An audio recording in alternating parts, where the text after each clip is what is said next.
Buenas, compañeros. La compañera Beatriz y el compañero Juan Fernando les vamos a hacer una presentación acerca de los giros del lenguaje, los actos de habla y los conceptos de pragmática que encontramos dentro del análisis de las imágenes de la película Yo Robot. Primero que todo, como punto central, debemos de tener siempre claro que el lenguaje es acción. El lenguaje realmente no es una descripción de la realidad, sino que la produce, la regula y la pone en disputa. Tenemos así los principales autores que son Wittgenstein, Austin y Shirley, y para aterrizarlo los conceptos de la pragmática. Tenemos como Wittgenstein nos habla de que el lenguaje no solo describe el mundo, sino que lo pone límites a lo que debemos de conocer y pensar. Por ello el significado está en su uso, y este uso es determinado por el sujeto y por su contexto. Tenemos a Austin y Shirley, donde el significado es acción. Es decir, cuando se habla, se hace que algo pase en la realidad. Para los autores, hablar es igual a actuar. Tenemos así entonces la división en los actos de habla, donde encontramos la parte locutiva, que es aquello que decimos, lo ilocutivo, que es la intención que ponemos en lo que decimos, y lo perlocutivo, que son esos efectos que producimos con el acto de habla. Tenemos entonces este concepto pragmático que reúne todo lo anterior y es donde el sentido de lo que decimos depende totalmente del contexto y de la intención de las personas. De ahí pues que el lenguaje sea una práctica social totalmente activa donde aparece quién lo dice, desde qué lugar lo dice, con qué intención lo dice y en qué situación lo está diciendo. Por eso aterrizamos nuevamente a ese concepto central donde el lenguaje no describe la realidad, la produce, la regula y la disputa. Así pues, demos comienzo a este análisis pragmático y filosófico del lenguaje dentro de la escena de la película Yo Robot. Primero tenemos el significado como uso, según Wittgenstein, donde tenemos dos visiones del mundo. Por un lado tenemos al detective y por el otro lado tenemos al robot. El detective intenta imponer un diálogo basado en palabras como miedo, ira o sentir, mostrando que son emociones exclusivas de los humanos. Por el otro lado tenemos al robot, que usa esas mismas palabras, pero para expresar una afectación como aprendizaje tras una realidad experimentada. Tenemos la teoría de los actos de habla de Austin y Shirley, donde podemos ver lo locutivo, como esa afirmación de que un robot no tiene emociones ni puede hacer daño. Tenemos lo ilocutivo, esa intención que hay detrás de la palabra, y es como el detective realiza actos directivos y coercitivos. Respóndeme, contéstame, para ejercer poder y buscar la sumisión total del robot, mientras que éste hace declaraciones como me llamo Sony, desafiando esa autoridad que el detective intenta imponer. Encontramos lo perlocutivo, que es ese efecto. El detective busca una confesión, pero el efecto real es la resistencia y la autoafirmación del robot. Yo soy Sony, dándole un giro total a este diálogo. Y encontramos ese contexto pragmático y de intención.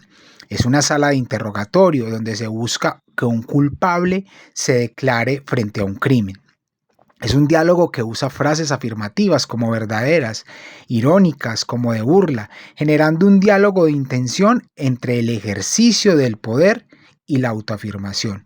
Encontramos una intención, que es la del detective en buscar desde su lugar de poder legitimar ese orden institucional establecido y poder ejercer ese mecanismo de dominación simbólica buscando esa confesión y buscando someter al robot mientras éste hace que gire la conversación y busca un reconocimiento desde su agencia, desde su ser, hacia un mundo interior.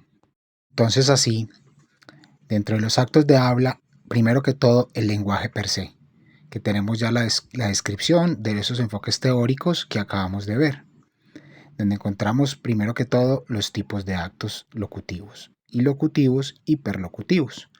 Encontramos la acción, que la acción la podemos entender como el discurso, ese discurso que legitima, cuestiona o regula comportamientos. También ese acto de habla implica ordenar, persuadir, controlar o muchas veces resistir. Tenemos también el contexto, que dentro del contexto tenemos que entender que el significado depende de quién habla, desde dónde y en qué situación. Y encontramos como punto totalmente relevante la sociedad, que es ese lenguaje viene a construir, a dar un orden social y a establecer relaciones de poder.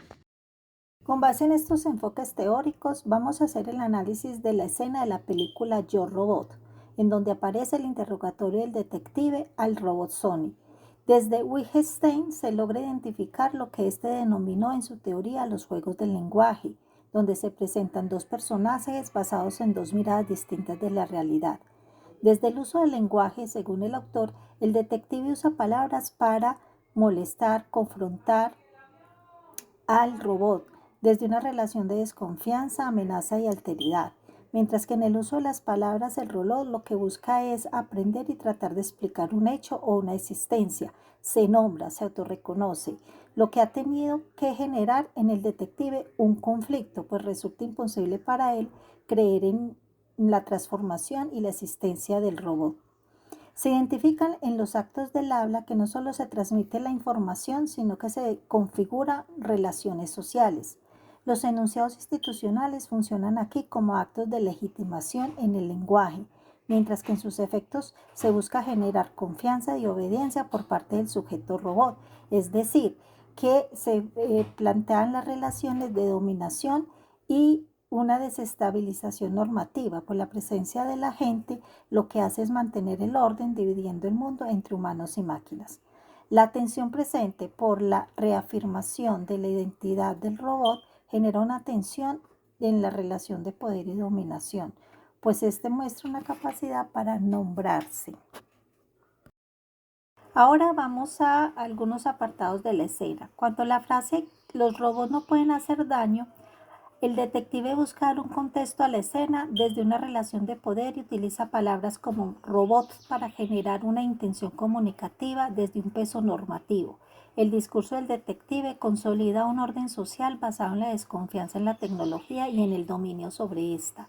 La frase es una forma en que el humano intenta fijar el significado del mundo a través de la palabra poder, pero la realidad que se establece con la capacidad del robot para hablar y nombrar su sentir y actuar demuestra que el lenguaje no siempre puede controlar la realidad. En este caso, desde el lenguaje, con el uso de Wittgenstein, se le da la palabra control, pues no encaja en la experiencia de vida de la tecnología. Por eso el efecto social que se espera es una relación para generar en el detective dudas sobre la normalización y el control tecnológico. Desde el hablar institucional se silencia la experiencia individual. Aquí funciona como mecanismo de dominación simbólica la segunda frase: responde, contéstame, lata. El detective intenta que el oyente en este caso realice una acción de hablar y confesar el delito. La fuerza que subyace así es como el detective usa el lenguaje como herramienta de poder y superioridad jerárquica y obliga al robot a entrar en un juego para que se declare culpable. Desde la práctica nos preguntamos por qué se vuelve simbólico acá el insulto del detective al llamar lata al robot, pues está ejerciendo un daño en la representación que éste tiene y en la herramienta que usa para el lenguaje, insultar. Desde la relación de dominación, esta idea busca acorralar al robot para que se defina como incapaz y confiese el delito. La intención es humillar y ejercer dominación biopolítica sobre él. El acto es perlocutivo.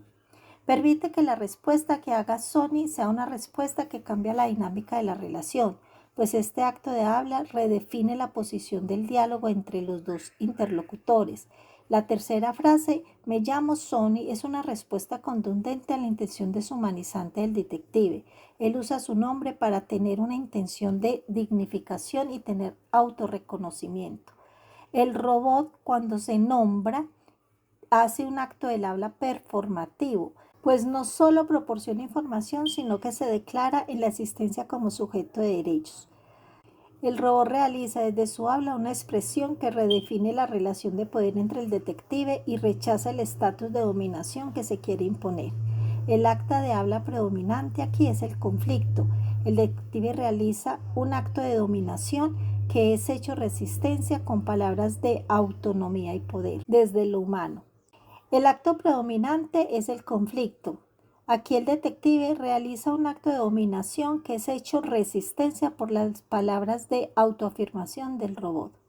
El lenguaje no es un espejo de la realidad, sino un campo donde se disputa las diferentes visiones, quién tiene derecho a ser llamado sujeto y humano. La lucha de poder en el diálogo se basa en que el detective intentó usar actos de habla directivos, mientras que Sony, el robot, utilizó actos de habla declarativos para construir su propia identidad y reafirmarse. Finalmente, vamos a hablar de la generalidad de la escena. La intención comunicativa subyace en el diálogo, no en el intercambio de la información, sino en las luchas de poderes que allí se presentan. La intención del detective es la de reducir al robot a objeto, instrumentalizarlo y hacer uso de su poder. En segunda medida, podemos ver la intención del robot en su autoafirmación al decir su nombre. La intención de este es reveladora y de dignificación. Ambas posturas generan un conflicto que desajusta las intenciones comunicativas, pues el detective habla desde la biopolítica, su intención de gestionar al robot como pieza, que ha fallado y que debe ser descartada, y Sony desde el habla de su vivencia, su intención de comunicar su experiencia, su intención es una intención de reconocimiento. La última frase de la escena en la que aparece el robot diciendo no es así, sino ama, pareciera que es la máxima expresión de la intención del robot de la dignidad. Es un acto expresivo donde intenta corregir la forma en que el detective se relaciona con él. Su intención comunicativa final es establecer una relación del sujeto a sujeto y no de amo a objeto. El efecto social que se produce en ese diálogo es una crisis de identidad normativa. En términos del lenguaje, como el análisis que venimos haciendo, el lenguaje crea contexto y crea realidad. En este sentido, podemos observar los efectos sociales derivados de la interacción entre ambas visiones. La desestabilización de una jerarquía, las relaciones de poder, la deshumanización como mecanismos de defensa, el cuestionar lo humano con respecto a la tecnología, el uso del lenguaje que da lugar al silenciamiento sin que sea callado el otro, no por ausencia de palabras, sino por la invalidez del interlocutor, y el lenguaje como mecanismo de dominación y resistencia. Gracias a esta escena podemos evidenciar que el lenguaje no opera como un medio neutro de comunicación, sino como una práctica social que produce realidad, organiza relaciones de poder y configura imaginarios colectivos en los cuales el significado emerge del uso, la intención y del contexto.